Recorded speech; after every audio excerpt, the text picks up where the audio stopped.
दुनिया तक पर टॉप 5 में देखिए। दुनिया में कोरोना वायरस के अब तक 1,48,59,811 संक्रमित मिल चुके हैं। इनमें 89,12,303 ठीक हो चुके हैं, जबकि 6,13,367 की मौत हो चुकी है।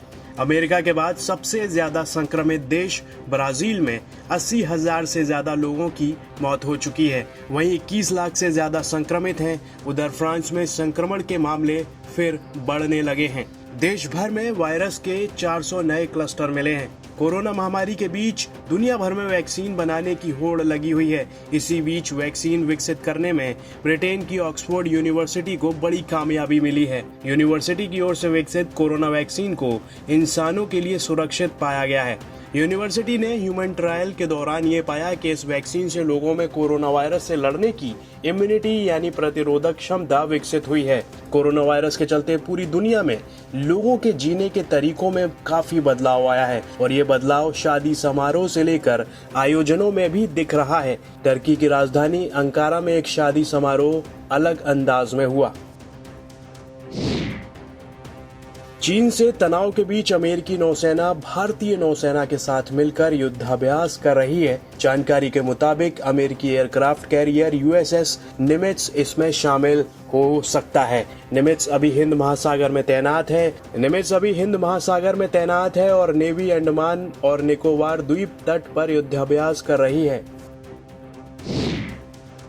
विदेश मंत्री एस जयशंकर ने कहा कि भारत ने पिछले वर्षों के दौरान जितने भी मुक्त व्यापार समझौते यानी एफटीए किए, उससे देश की अर्थव्यवस्था को ज्यादा फायदा नहीं हुआ है।